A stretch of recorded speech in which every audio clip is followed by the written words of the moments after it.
에스겔 37장 14절 말씀. 내가 또 내 영을 너희 속에 두어 너희가 살아나게 하고 내가 또 너희를 너희 고국 땅에 두리니 나 여호와가 이 일을 말하고 이룬 줄을 너희가 알리라. 여호와의 말씀이니라. 요한복음 11장 17절에서 44절 말씀. 예수께서 와서 보시니 나사로가 무덤에 있은지 이미 나으리라. 베다니는 예루살렘에서 가깝게 간 혼 오리쯤 되매 많은 유대인이 마르다와 마리아에게 그 오라비의 일로 위문하러 왔더니 마르다는 예수께서 오신다는 말을 듣고 곧 나가 맞이하되 마리아는 집에 앉았더라. 마르다가 예수께 여짜오되 주께서 여기 계셨더라면 내 오라버니가 죽지 아니하였겠나이다. 그러나 나는 이제라도 주께서 무엇이든지 하나님께 구하시는 것을 하나님이 주실 줄을 아나이다. 예수께서 이르시되 내 오라비가 다시 살아나리라. 마르다가 이르되 마지막 날 부활 때에는 다시 살아날 줄을 내가 아나이다. 예수께서 이르시되 나는 부활이요 생명이니 나를 믿는 자는 죽어도 살겠고 무릇 살아서 나를 믿는 자는 영원히 죽지 아니하리니 이것을 내가 믿느냐. 이르되 주여 그러하외이다. 주는 그리스도시요 세상에 오시는 하나님의 아들이신 줄을 내가 믿나이다.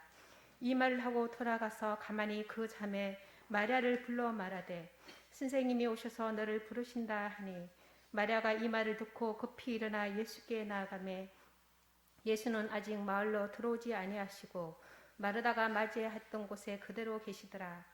마리아와 함께 집에 있어 위로하던 유대인들은 그가 급히 일어나 나가는 것을 보고 곡하러 무덤에 가는 줄로 생각하고 따라가더니 마리아가 예수 계신 곳에 가서 배웠고 그 발 앞에 엎드려 이르되 주께서 여기 계셨더라면 내 오라버니가 죽지 아니하였겠나이다 하더라. 예수께서 그가 우는 것과 또 함께한 유대인들이 우는 것을 보시고 심령에 비통히 여기시고 불쌍히 여기사 이르시되 그를 어디 두었느냐. 이르되 주여 와서 보옵소서 하니 예수께서 눈물을 흘리시더라. 이에 유대인들이 말하되 보라 그를 얼마나 사랑하셨는가 하며 그중 어떤 이는 말하되 맹인의 눈을 뜨게 한 이 사람이 그 사람은 죽지 않게 할 수 없었더냐 하더라. 이에 예수께서 다시 속으로 비통히 여기시며 무덤에 갔으니 무덤이 굴이라 돌로 막았거늘 예수께서 이르시되 돌을 옮겨 놓으라 하시니 그 죽은 자의 누이 마르다가 이르되 주여 죽은 지가 나흘이 되었음에 벌써 냄새가 나나이다. 예수께서 이르시되 내 말에 네가 믿으면 하나님의 영광을 보리라 하지 아니하였느냐 하시니 돌을 옮겨 놓으니 예수께서 눈을 들어 우러러 보시고 이르시되 아버지여 내 말을 들으신 것을 감사하나이다. 항상 내 말을 들으시는 줄을 내가 알았나이다. 그러나 이 말씀 하옵는 것은 둘러선 무리를 위함이니 곧 아버지께서 나를 보내신 것을 그들로 믿게 하려 함이니이다. 이 말씀을 하시고 큰 소리로 나사로야 나오라 부르시니 죽은 자가 수족을 배로 동인 채로 나오는데 그 얼굴은 수건에 사였더라. 예수께서 이르시되 풀어놓아 다니게 하라 하시니라. 에스겔서 37장 14절, 요한복음 11장 17절에서 44절의 말씀, 오늘 본문의 내용으로 부활과 생명의 주 예수, 이런 말씀으로 하나님 말씀 나누기 원합니다. 코로나19라고 하는 시간이 꽤 길게 우리 가운데 지나가고 있습니다. 좀 있으면 이제 백신을 통해서 일정 부분 이러한 어려움들이 해소될 것으로 보이지만 아직도 끝나지 않았기에 우리가 많은 염려와 주의를 기울일 필요가 있습니다. 1년의 시간을 코로나로 보내면서 여러 가지 삶에 많은 도전과 교훈이 많이 있었다, 그런 생각을 좀 합니다. 교회적으로도 이 모양 저 모양으로 교회의 미래와 비전에 대해서 깊이 있게 고민할 수 있는 그런 시간이 됐고, 특별히 온라인 형태로 예배가 또 처음으로 진행되면서 다른 어느 때보다도 이 커뮤니케이션, 의사소통이 굉장히 중요한 시대가 되었고, 또 젊은 세대들이나 많은 사람들에게 교회가 그리고 복음이 어떻게 다가가야 될 것인지를 고민할 수 있는 좋은 기회를 우리에게 제공해 주었다 하는 생각을 한편으로 갖습니다. 그러나 또 다른 한편으로 코로나19가 우리에게 준 교훈 중에 큰 것 중에 하나는 오늘 본문의 말씀과 관련되어 있습니다. 다른 어느 때보다도 저 자신부터가 죽음에 대한 생각을 많이 했던 것 같습니다. 성경에서는 사실 죽음은 언제나 부활과 연관돼서 우리에게 소개되고 있습니다. 그래서 부활이라고 하는 것들이 기독교 신앙의 굉장히 중요한 요소임에도 불구하고 늘 우리는 그저 교리적인 것으로만 생각하고, 그리고 부활절에 한 번 부활에 관한 신앙의 이야기를 듣는 것으로 늘 끝날 때가 많이 있었다 하는 생각이 듭니다. 그런 의미 속에서 부활에 대한 우리들의 생각이 굉장히 영적인 어떤 가난 속에 우리의 신앙의 수준이 있었던 거 아닌가 하는 생각을 제 스스로 자책해 보는 시간도 좀 되었습니다. 여러분, 기독교 신앙은 십자가의 죽음에서 끝나는 것이 아니라 부활에 이르러서 진정한 완성이 이루어집니다. 만약 예수님이 십자가의 죽음에서 그 모든 삶이 끝났다면 아마 오늘날의 기독교는 존재하지도 않았을 것입니다. 그건 반쪽의 복음도 되지 않았을 것입니다.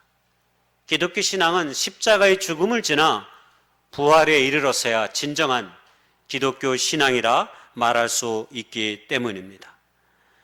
그러므로 우리는 다시 한번 이 어려움의 순간들을 지나가면서, 특별히 안타까운 생명들이 죽어가는 현실 앞에서, 그리고 우리도 언젠가는 죽을 생명의 삶 앞에서 죽음에 대한, 그리고 부활에 대한 깊은 생각들을 다시 한번 갖지 않으면 안 되겠다 하는 생각을 해봅니다. 우리는 부활의 언어가 생활 가운데서 아주 가벼운 수준으로 사실 이해되어지고 있는 것도 현실입니다. 사업하다가 어려움을 당해 망해갔던 어떤 사람이 기적적으로 다시 일어났을 때, 우리는 친구들끼리 할 때, 야, 그 친구 다시 일어났대, 다시 부활했대. 우리가 그런 이야기를 가끔씩 합니다.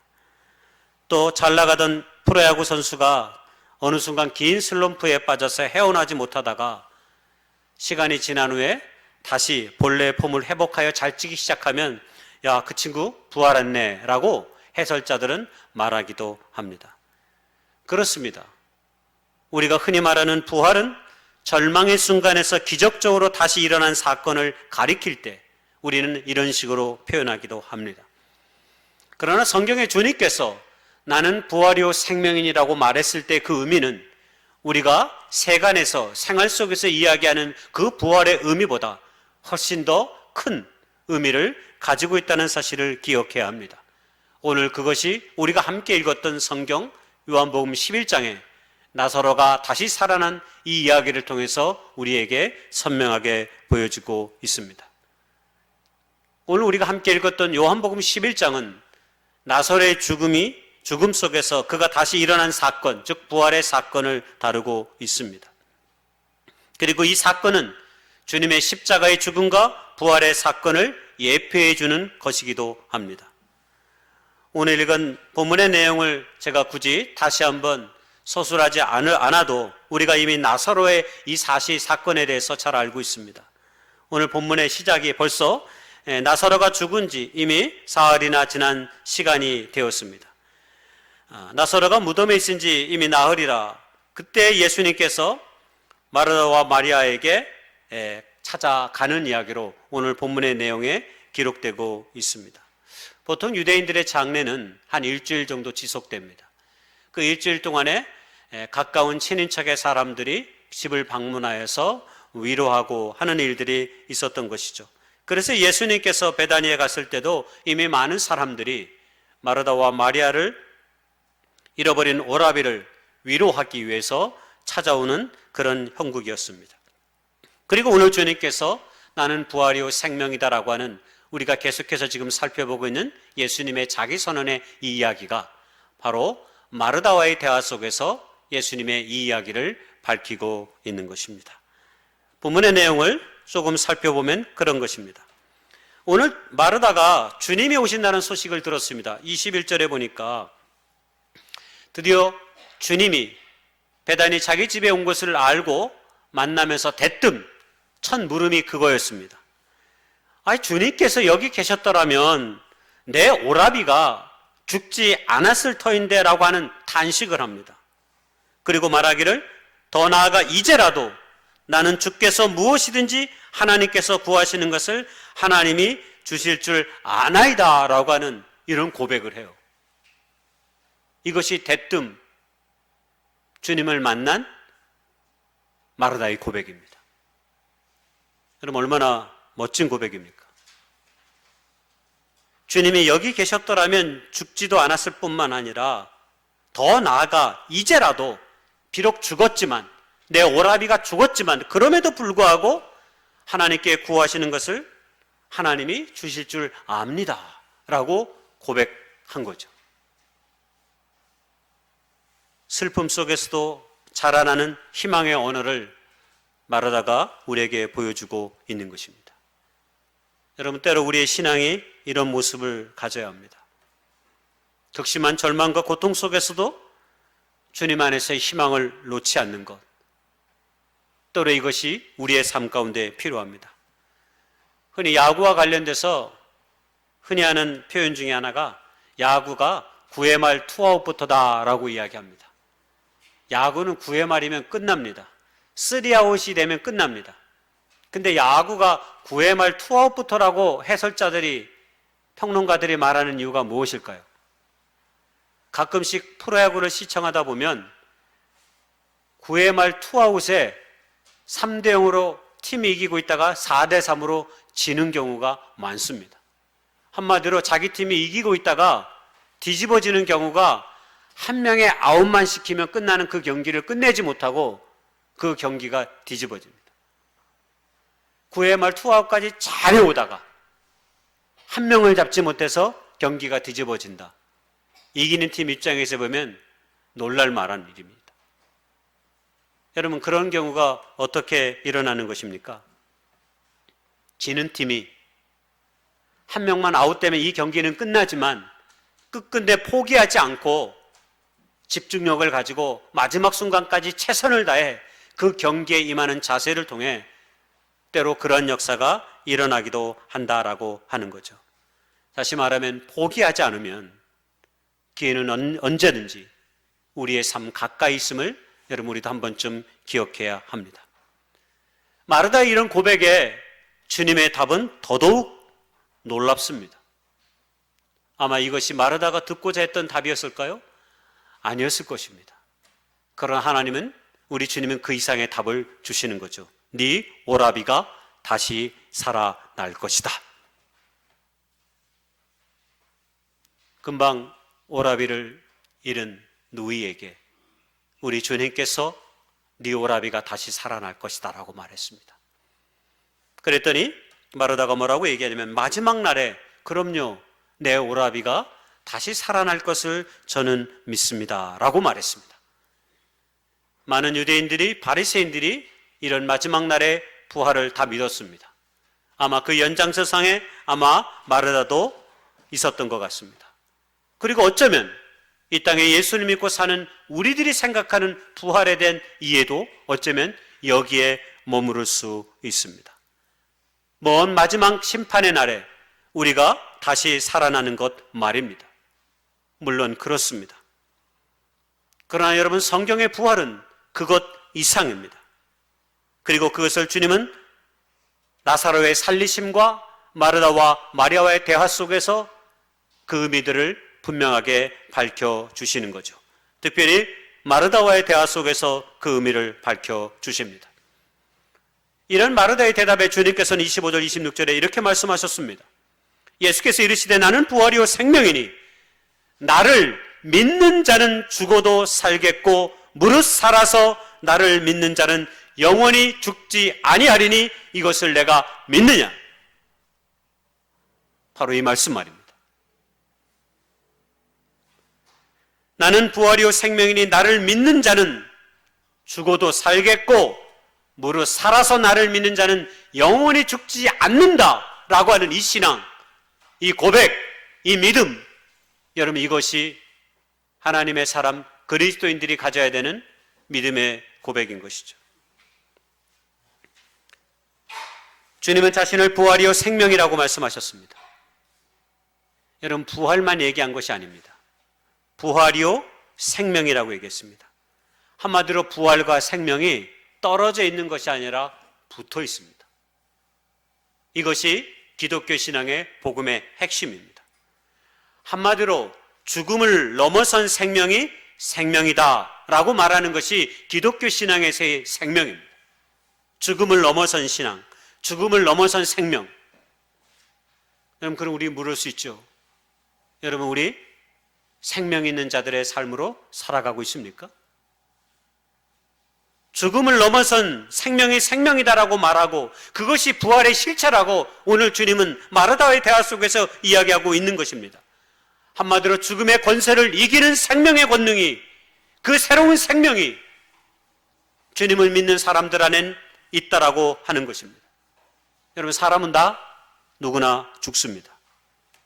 이 죽음은 죄의 결과이고 하나님과의 분리입니다. 여러분, 생명 있는 삶이라고 하는 것은 하나님과 일치된 삶을 말합니다. 그리고 죽음이라고 말하는 것은 하나님과 관계가 단절된 삶을 우리가 가리킵니다. 그래서 우리가 세상의 사람들, 주님을 알지 못하는 사람들을 영적으로 죽었다라고 우리가 말하고 있는 것입니다. 바울이 로마서에서 이렇게 말했습니다. 그러므로 한 사람으로 말미암아 죄가 세상에 들어오고 죄로 말미암아 사망이 들어왔나니 이와 같이 모든 사람이 죄를 지었으므로 사망이 모든 사람에게 이르렀느니라. 그리고 로마서 5장 14절에는 그러나 아담으로부터 모세까지 아담의 범죄와 같은 죄를 짓지 아니한 자들까지도 사망이 왕노릇하였나니 아담은 오실 자의 모형이다. 이렇게 말했습니다. 그렇습니다. 이 땅에는 모든 사람들은 죄의 죽음에 걸려 있습니다. 이 죽음에서 헤어나오지 못한다라고 말하고 있습니다. 죄된 생명으로부터 유일하게 벗어날 길, 바로 그것은 예수 그리스도 그 안에 있음을 오늘 우리에게 말하고 있는 것입니다. 성경에서 죄는 하나님께 대항하여 사는 자기 폐쇄적인 삶을 말합니다. 이런 삶은 다 죽음에 걸려 있습니다. 하나님을 알지 못하는 사람들은 자신의 육체의 죽음이 전부 다인 것처럼 생각하고 알아서 다 죽음에 매여 있는 인생의 삶을 살 수밖에 없습니다. 잠시 살다가 가는 것인데 그냥 육체의 연락을 누리면서 사는 것을 인생의 목적으로 삼고 살아가는 사람이 대부분입니다. 그러나 오늘 주님은 부활이 죽음을 넘어선 사건임을, 아니 죽음을 무너뜨린 사건임을 오늘 고백하고 있는 것입니다. 고린도서 15장 20절 22절에 분명하게 밝히고 있습니다. 그러나 이제 그리스도께서 죽은 자 가운데서 다시 살아나사 잠자는 자들의 첫 열매가 되셨도다. 사망의 한 사람으로 말미암았으니 죽은 자의 부활도 한 사람으로 말미암는도다. 아담 안에서 모든 사람이 죽은 것 같이 그리스도 안에서 모든 사람이 삶을 얻으리라. 아멘. 여러분, 이것이 기독교 신앙의 본질입니다. 그리스도 예수 안에서 모든 사람이 생명의 삶을 얻을 것이라고 하는 분명한 약속, 이것 말입니다. 이것이 주님을 믿는 자들의 믿음이요 신앙이요 고백입니다. 코로나 백신이 공급될 예정이라고 합니다. 이번 주에 말입니다. 그러나 여러분, 우리가 기억해야 될 것은 이 백신이 우리의 죽음을 다 막을 수 있는 것은 아닙니다. 다만 이 백신을 맞아야 되는 이유는 갑작스러운 죽음에 이르지 않기 위해서입니다. 한마디로 생물학적인 자연적인 죽음에 이르기를 갈망하는 우리의 마음 때문에 우리는 이 백신을 맞는 것입니다. 그러나 여러분, 생각해 보십시오. 언젠가는 이 백신을 맞아도 우리가 육신의 죽음을 맞이한다라고 하는 사실입니다. 그러므로 이 백신이 우리에게 주는 효과는 잠시 우리의 삶이 죽음을 생각하지 않게 하는 것, 바로 그것이다라고 생각합니다. 지금은 죽고 싶지 않은 마음, 좀 더 나이가 들어서 생물학적인 자연적인 때가 되면 죽는 혹 그런 죽음, 혹 그런 죽음을 우리가 늘 생각하면서 사는 것은 아닌지 모르겠습니다. 우리는 잠시 살기 위해 사는 것이 아닙니다. 성경이 우리에게 가르쳐주는 부활의 생명은 하루를 살아도 온전한 생명을 가지고 살아가야 하는 삶이 바로 그리스도인의 삶이라고 이야기하고 있기 때문입니다. 그러므로 코로나19라고 하는 이 시간이 부활 생명의 신앙이 그 어느 때보다도 우리의 삶 가운데 깊게 다가와야 하는 시간이 어쩌면 지금 이 시간이 아닐까 싶습니다. 코로나19가 우리의 일상을 넘어 우리의 영혼을 잠식하지 못하도록 우리는 몸부림쳐야 합니다. 믿음의 사람, 신앙인이라면 이 코로나19의 시간이 우리의 모든 삶을 덮지 못하도록 우리는 몸부림쳐야 합니다. 저는 그래서 이 시기에 우리의 신학의 영적인 뿌리를 견고하게 내릴 필요가 있다는 생각을 합니다. 어려움을 겪는 이 순간 속에 다시 한번 우리 안에 신앙에 진실된 물음을 묻게 하고 나는 정녕 하나님 아래서의 부활의 생명의 신앙을 가지고 오늘 하루를 열어가고 있는가? 그리고 내일도 그러한 감사함으로 또 다른 시간을 살아갈 자신이 있는가? 이런 믿음의 고백 말입니다. 이준 피터스 목사님께서는 부활의 신앙을 이렇게 정의했습니다. 소비자 종교와 은혜로운 복음을 나누는 분기점이 이 부활이다, 이렇게 말했습니다. 책을 읽다가 얼마나 이 문장에 도전이 되는지 모르겠습니다. 부활의 신앙은 우리의 신앙을 두 부류로 나눈다는 거예요. 내가 소비자 종교에 익숙해 있는 신앙의 삶을 살아가는 사람인지 아니면 은혜로운 복음 앞에 늘 서 있는 삶인지 오늘 묻게 된다는 거예요. 부활의 신앙이 말입니다. 간략하게 얘기하면 소비자 종교에 익숙한 사람은 하나님으로부터 끊임없이 무엇인가를 얻어내려고 하는 사람들입니다. 끊임없이 내 삶에 우리 하나님께서 무엇인가 주기를 바라는 거죠. 또는 자기 삶의 개선을 위해 하나님께 무엇인가 요구하기 위해 교회에 오는 사람들을 가리킵니다. 그러나 부활의 신앙은 우리의 전세를 역전시켜버리는 것이죠. 내가 하나님을 위해 무엇을 하는 것이 아니라 하나님이 나를 위해 일하신다라고 하는 사실입니다. 그래서 필요나 호기심 때문에 하나님께 끌리는 것이 아니라 하나님이 사랑과 연민으로 우리에게 다가오는 것을 알게 되고 깨닫게 됨을 통해 하나님이 내게 무엇인가를 주시기 위해서가 아니라 내가 하나님의 뜻을 이루기 위해서 내가 무엇인가 행하는, 결단하는 삶이 된다라고 하는 것입니다. 한마디로 부활의 신앙을 갖는다는 것은 세상의 가장 강력한 허위인 죽음에 걸려 넘어지지 않는 것입니다. 참된 생명이란 바로 부활 생명의 삶을 사는 것을 말합니다. 여러분, 그것은 단순히 먼 훗날 이루어지는 사건으로서의 부활이 아닙니다. 오늘 지금 당장 그리스도 예수 안에서 주어진 그 생명으로, 그 하나님이 주시는 기쁨으로, 그 소망으로, 그 감사로 살아가는 것, 바로 그것을 말합니다. 여러분, 우리의 삶의 도처에 하나님이 심어놓으신 부활의 기운이 많이 있습니다. 앞서 기도자가 기도했던 것처럼 여러분, 따스한 봄날의 기운이 우리 삶 가까이 다가오게 되면 여러분, 우리가 자연스럽게 부활의 기운을 느끼지 않습니까? 얼어붙은 대지를 뚫고 파란 새싹이 돋아나는 것을 보면서 죽었던 땅에 생명의 기운이 움트는 것을 우리는 확인하지 않습니까?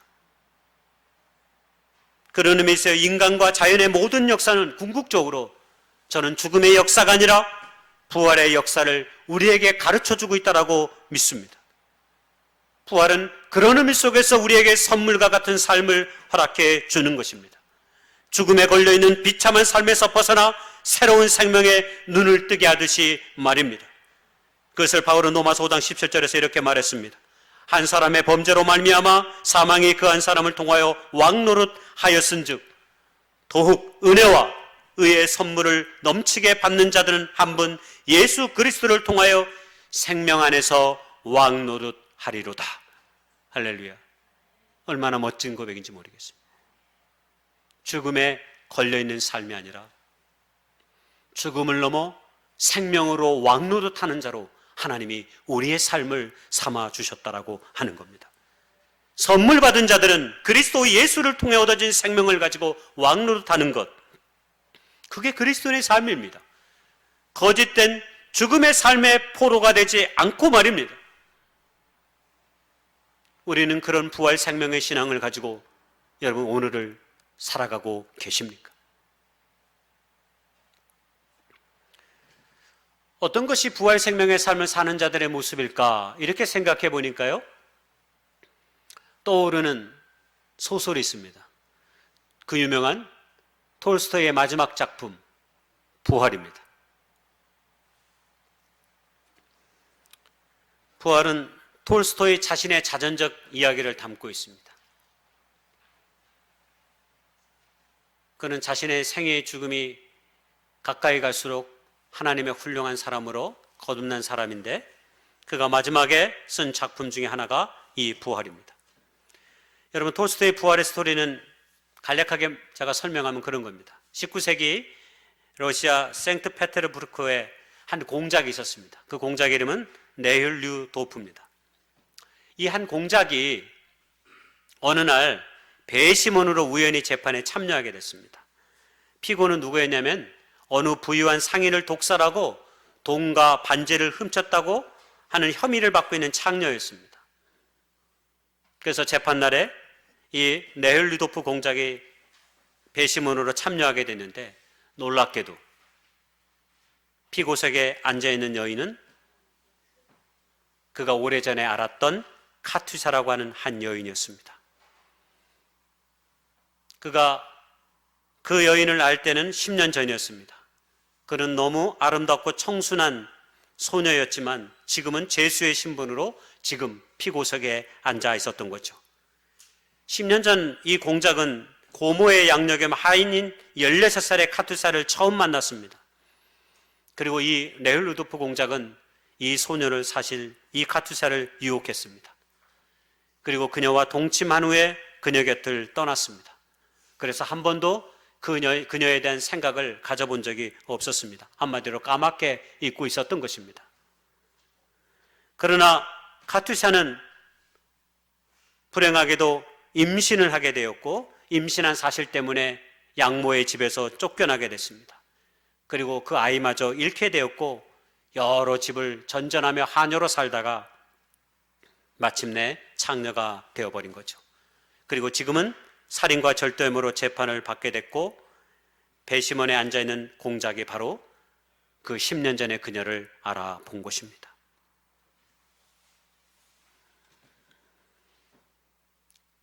네흘루도프 공작은 그녀의 그 비참한 삶의 모든 것이 자신 때문이라고 하는 사실, 그 영혼의 눈을 뜨게 됩니다. 그래서 너무나 미안하고 너무나 죄송스러워서 그녀를 감옥으로 찾아가 자신의 죄를 고백하고 용서를 구합니다. 내가 10년 전에 너에게 저질렀던 그 못된 일 때문에 너의 삶이 이렇게 처참하게 무너졌음을 하는 눈물을 구하며 용서를 구합니다. 이 공작이 보기에는 카투사가 죄를 진 것 같지 않았습니다. 그리고 정황상도 다 그렇습니다. 그렇지만 세상은 그의 편이 되지 못했습니다. 그는 끝내 유죄 판결을 받습니다. 그리고 카투사는 공작에게 마음의 문을 열지 않습니다. 그리고 그런 고백까지 합니다.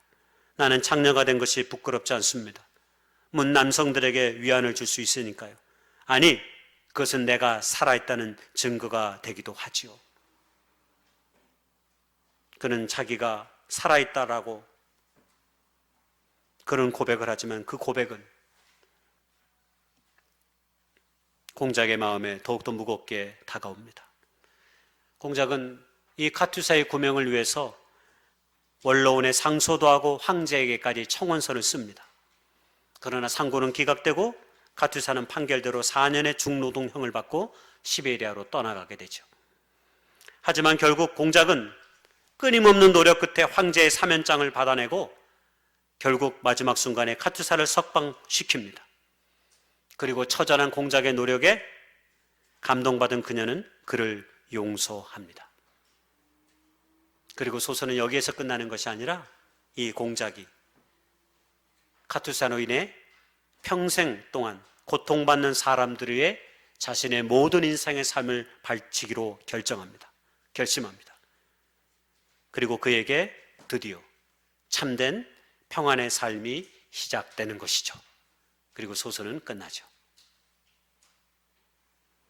한 귀족과 한 여인의 정신적인 부활의 과정을 다룬 이 소설은 톨스토이의 마지막 작품이기도 하고 그 자신의 삶을 반성하고 반추하면서 쓰여진 소설이라고 알려지고 있습니다. 부활은 믿는 자들의 봄 같은 주님의 선물입니다. 우리도 이전에 주님을 알지 못했을 때에는 이렇게 죽음에 매여 있는 인생의 삶을 살았습니다. 내가 평안한 것이 인생의 유일한 목적이요, 나의 행복을 위해서는 다른 사람의 희생쯤은 아무렇지도 않게 생각하면서 살아왔던 삶의 각오가 혹여나 우리의 삶 가운데 있었는지 모르겠습니다. 그러나 참된 믿음의 신앙은 죽음을 넘어선 부활 생명의 신앙으로 우리에게 다가옵니다. 그것이 나사로에게 일어났고 마리아와 마르다에게서도 나타납니다. 그리고 오늘 이 시간 다시 한번 우리의 삶 가운데 고백되어져야 될 내용입니다. 여전히 세상은 우리를 죽음에 이르게 하는 폭력과 불의와 거짓과 탐욕과 거짓된 우상이 넘쳐납니다. 복음은 이러한 죽음에 걸려있는 세상의 유일한 해답임을 오늘 주님은 스스로 고백하시면서 우리에게 말씀합니다. 나는 부활이요 생명이다라고 말입니다. 여러분, 예수님을 믿으면 우리가 죽지 않게 된다는 말이 아닙니다. 죽음을 경험하게 합니다. 그러나 부활의 경험도 맛보게 하시는 분임을 오늘 우리에게 가르쳐주고 있는 것입니다. 바로 나사로에게 주어진 것, 아니 마르다와 마리아에게 주어진 것이 바로 그것입니다. 바로 죽음을 넘어선 삶 말입니다. 어느 한 교수님이 요한복음에 관한 책을 썼는데 그 책에 보니까 부활에 대한 정의를 이렇게 멋지게 말하더군요. 예수님의 부활을 믿는 자들은 이 세상에서 거룩하게 자신의 삶을 소진하며 사는 자들의 미래이다. 물론 그 아래 불멸의 가치와 선을 위해 이런 표현이 있어요. 다시 말하면 예수님을 믿는 사람들은 내 육신의 삶을 하나님이 원하시는 거룩한 것에 우리의 모든 육체를 소진하며 살아가는 자들이라는 거예요. 여러분, 우리가 육신의 삶을 잘 다스릴 필요가 있습니다. 건강하게 만들어가죠. 근데 무엇 때문입니까? 우리의 몸을 왜 건강하게 우리가 잘 다루어야 합니까? 한마디로 저는 웰다잉하기 위해서랍니다. 잘 죽어가기 위해서. 여러분, 우리가 건강해야 하나님의 일을 할 수도 있고 또 다른 자들에게 찾아가 위로할 수도 있습니다. 내가 건강해야 또 한 번쯤 선교지도 가고 또 예수님의 고향 땅을 한 번쯤 방문할 수도 있고요. 내가 건강해야 다른 사람에게 희망의 그릇도 되어줍니다. 그러므로 할 수만 있거든 우리가 우리의 몸의 건강을 지키기 위해서 최선의 노력을 다해야죠. 그리고 마지막 가는 그 순간까지는 우리의 육체의 삶을 불태워야죠. 제가 눈이 많이 와가지고 올 겨울에 겨울이 싫었습니다. 춘천에 이렇게 눈이 많이 오는지 새벽마다 몇 시간씩 눈 쓸었는데요. 가끔씩 우리 권사님께서 새벽에 제일 일찍 오시잖아요. 우리 김드랑 선생님 눈을 많이 쓰셔요. 저 연세에 눈을 저보다 더 잘 쓰시는 것 같아요.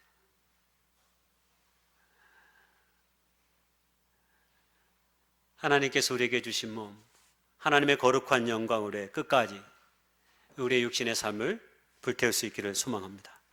주님은 죽음을 피해 가신 분이 아닙니다. 죽음을 피하기로 하셨다면 우리 주님께서 십자가에 달려 돌아가시지 않았을 것입니다. 주님은 죽음을 넘어가셨습니다. 그래서 죽음을 무력화시킨 것입니다. 죽음에 굴복당하지 않으신 것입니다. 여러분, 사도 바울이 만난 주님이 누구입니까? 부활의 주님이셨습니다. 부활의 주님을 만나 항복했습니다. 그는 이미 죽어버린 예수님을 쫓는 주님의 제자들이 한없이 어리석게 느껴졌는지도 모르겠습니다.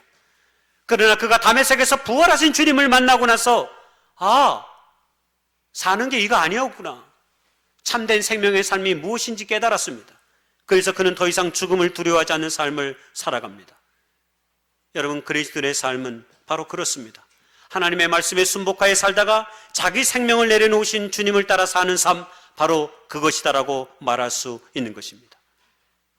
그리고 장차 죽음 이후에 일어날 부활이 오늘 내게 삶에 영향을 미치지 않는다면 여러분, 그것이 우리의 삶에, 우리의 신앙에 어떤 의미가 있는 것입니까?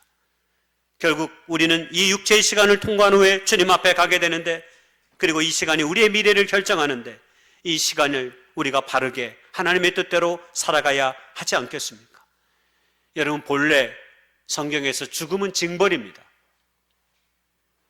그러나 예수를 믿게 되면 예수 그리스도 안에서의 그 죽음은 안식과 위로가 됩니다. 이것을 교부 아우구스티누스는 그렇게 얘기했습니다. 성도의 죽음은 징계가 아니라 상급이다. 죽음에 걸려있는 우리의 옛자를 십자가에 못 박고 매일 조금씩 죽어가게 되면 성령의 능력 아래서 우리는 부활 생명의 신앙으로 거듭나게 될 것입니다. 우리에게도 그런 신앙의 고백이 삶으로 들려질 수 있기를 주님의 이름으로 소망합니다. 결론입니다. 주님께서 오늘 나는 부활이요 생명이다 라고 말씀했습니다. 저는 이 고백을 여러분이, 그리고 우리 모두가 영혼의 관점 속에서 봐야 된다라고 말씀드렸습니다. 잠시 잘 사는 길을 선택하는 삶이 아니라 영원히 잘 사는 길을 매 순간 아름답게 진실되게 선택하며 나아갈 수 있는 그런 신앙의 고백이 우리에게 있을 수 있기를 축복합니다. 그래야 과거가 축복이 되고 오늘이, 그리고 내일도 우리에게 소망이 되는 것입니다. 최근 중고등학교 때 저지른 학교 폭력으로 국가대표에서 제명되고 팀으로부터 무기한 출장 정지를 받게 되고 사람들의 비난 속에서 있는 인기 배구 선수들이 있습니다. 어쩌면 그들의 말대로 철없던 시절의 비행이라 할 수 있습니다. 그러나 어떤 이는 그 일로 말미암아 평생 동안 두려움과 폭력의 트라우마 속에 살아가고 있습니다. 그리고 이제는 그들이 어쩌면 그 두려움 속에 살게 될지도 모릅니다. 어린 시절에 상당한 시간이 지난 후에 이런 일이 일어날 것이라고 예상했다면 아마 그들은 그러지 않았을 것입니다. 그러므로 여러분, 오늘 정직해야 합니다. 오늘 이 시간 우리가 바로 서야 하는 것입니다. 지금 내가 어리든 어리지 않든 장성한 어린이든 지금 이 순간 우리가 온전히 주님 앞에 세워져야 합니다. 부활의 생명은 그렇게 오늘 죽음의 위기 속에서도 생명 있는 삶을 선택해 감을 통해서 우리에게 다가오는 것입니다. 다 빼앗긴데도, 실패하고 넘어진데도 불의 앞에 자신을 내어주는 일이 없어야 하고, 거짓에 자신을 묶지 말아야 하고, 작은 욕심에 하나님 안에서의 사람됨을 잃지 말아야 합니다. 부활의 신앙이 세 번과 함께 주님 안에서, 그리고 다시 우리 안에 찾아질 수 있기를 주님의 이름으로 소망합니다. 기도하겠습니다. 여러 시간 묵상으로 주님 앞에 기도하며 나아가길 원합니다. 부활 생명의 신앙으로 오늘 나는 그렇게 살아가고 있는지 다시 한번 물을 수 있기를 원합니다. 하나님께서 나를 구원하시게 십자가에 못 박혀 죽으시고 3일 만에 죽은 자 가운데 살아나셔서 부활의 첫 열매가 되어 주셨습니다. 우리가 그 열매 가운데 내 삶이 서 있습니다. 여러분, 기도하며 나아가길 원합니다.